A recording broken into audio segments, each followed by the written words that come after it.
Hello, everyone. Thank you for joining us. My name is Daryl Urbanski, your host as always, and today we are joined by a longtime friend and winner of the 2010 Infusionsoft Ultimate Marketer of the Year Award, Bob Britton. And Bob got his start in business with an auto repair shop. He took a small one-man show shop and grew it into multiple locations, generating millions in revenue in just a few short years. Being an avid computer geek since childhood, Bob took his techie knowledge and applied it to business automation to triple the sales and profits in his business. He then started two other businesses, Computer Service Profits, a company that helps small IT business owners utilize powerful marketing strategies, and Marketing Automation Group, a team of highly motivated entrepreneurs working together to implement automation in their businesses and reap tremendous rewards in doing so. Winning the Infusionsoft Ultimate Marketer Award came from his unique ability to combine technology with traditional business to see massive improvements in efficiency and profits. Bob now spends his time helping other small business owners realize their dreams and duplicate the success he's enjoyed.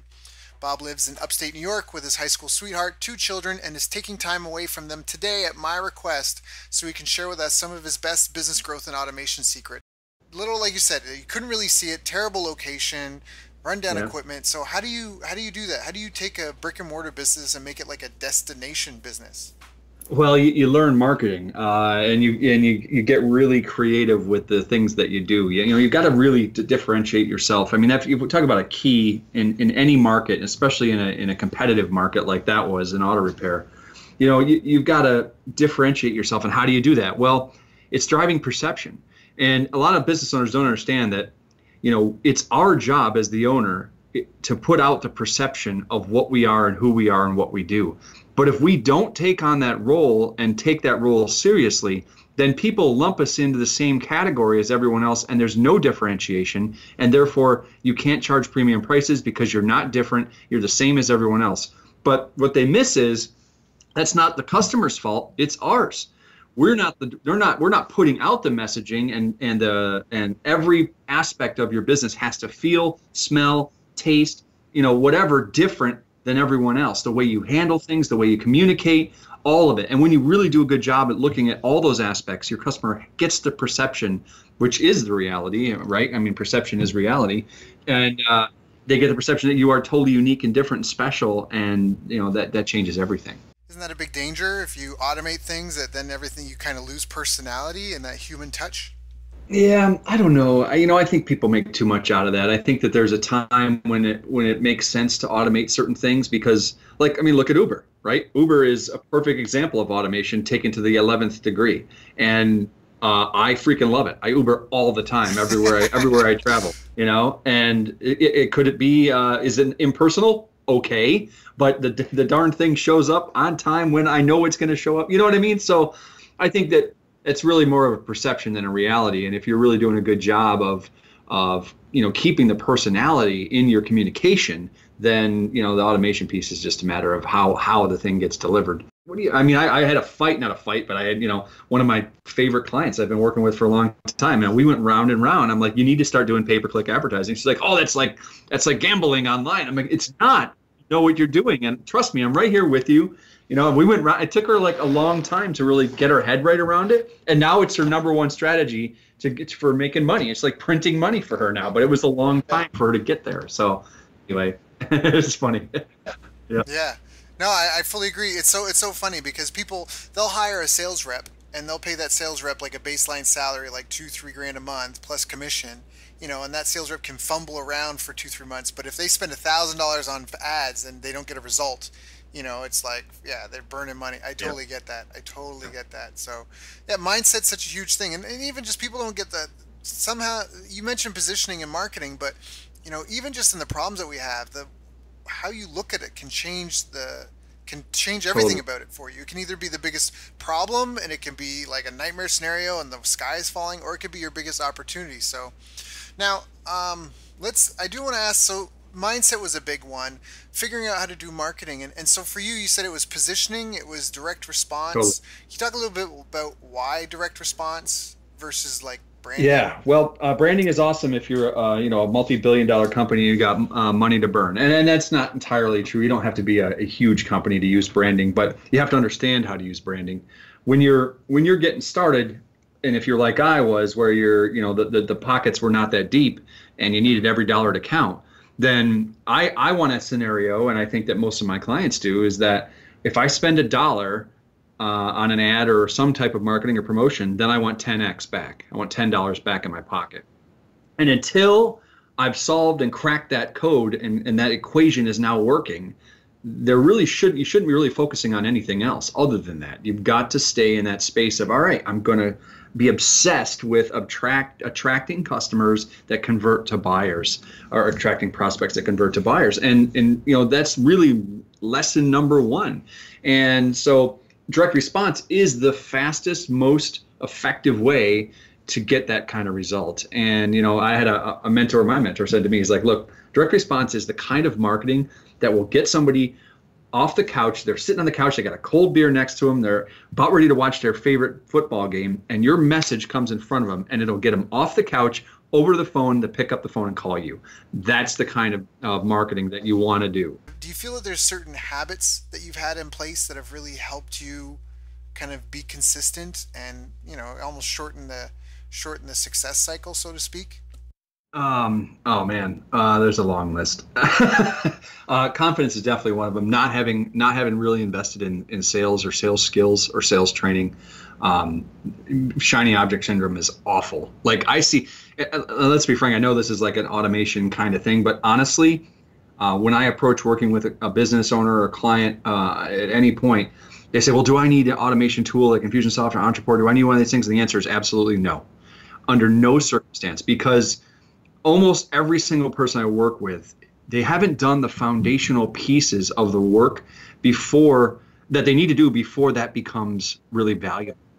So you've got to understand your market. You've got to understand your messaging. You've got to understand your avatar. You've got to do work around that area and then create powerful marketing messaging that really attracts people, that converts. Then we can automate that. But if we try to put this other automation piece first, we end up with this extra layer of complexity that just messes people up. You need a proof of concept first, and then we'll crank it up to the nth degree and increase the profits. When I won the Ultimate Marketer Award those years ago, the reason I was able to grow that business and do what I did was because I already had those other foundational pieces in place, and then automating it. All it did was drop profit to the bottom line. Without those other pieces. In fact, if you look back at, and I don't know, I have, the more recent Ultimate Marketers, I don't know as well, but I definitely knew the people that were there and working it back in the day, and every single one of them that really automated their business and did a great job with it already had phenomenal marketing prior to putting in the automation piece. Well, getting negative self-talk would definitely be a bad habit. I see some people fall into that where, I can't do it because of this, that, or the other thing.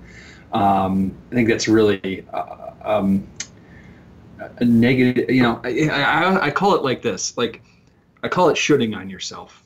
Like if you catch yourself like, oh, I should do this or I should do that, and you're spending a lot of time or energy or even any time thinking that way, what you're doing is you're taking power and energy away from yourself and your creativity. And when in the reality is a lot of people, like what they're really running up against is what they're good at and what they're not good at. So I for example, I had a client that they needed to write a lead magnet. And so, a lead magnet, something to attract clients to their business. And they would sit down in front of a blank page of Microsoft Word, and month after month, they just weren't getting it done.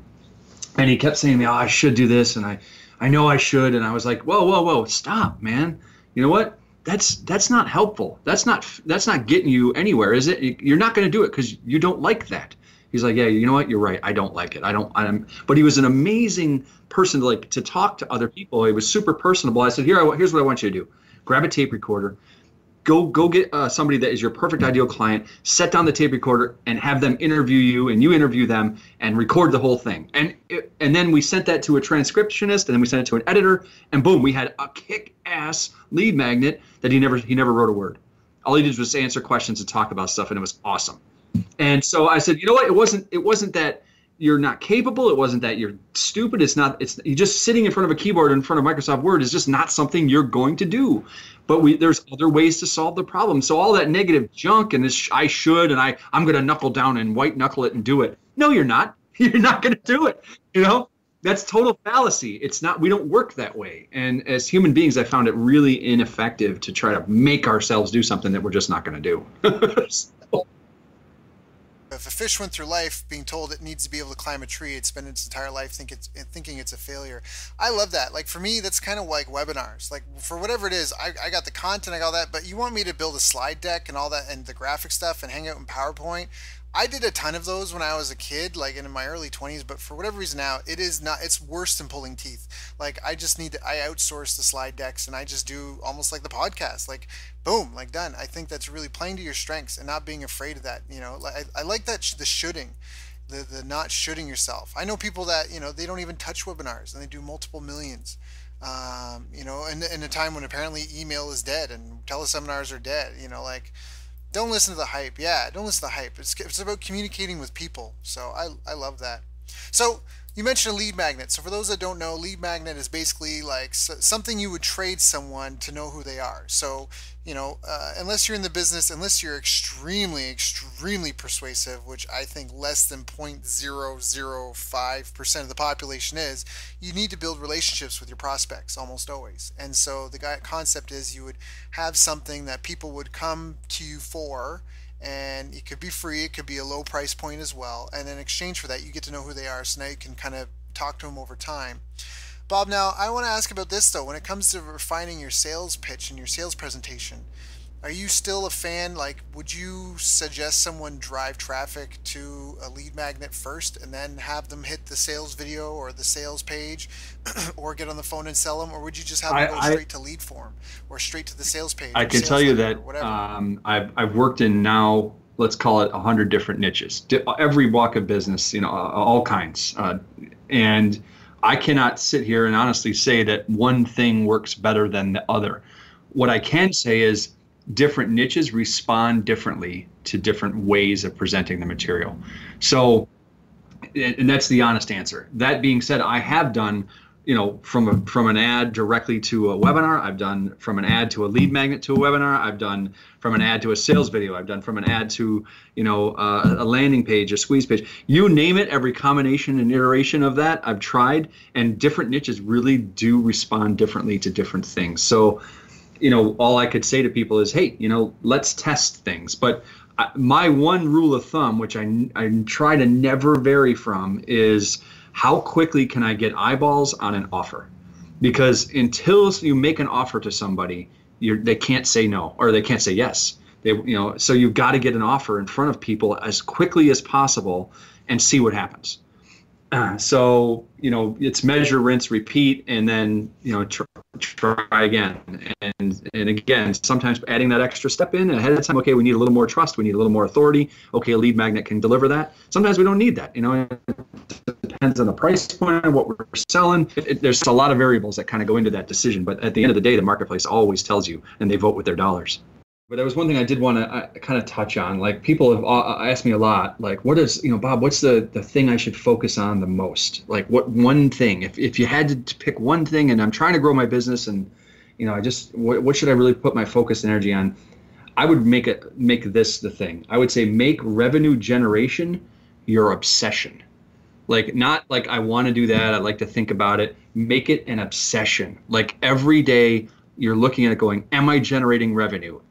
Is this what I'm doing right now, generating revenue, or is it just spinning my wheels? If it's spinning your wheels, get it off your plate, give it to somebody else if it has to be done. But your job as the leader, as the business owner, as the director of the traffic, so to speak, you got to make it your obsession. You're totally obsessed with income generation, with revenue generation. And if you do that, you cannot fail.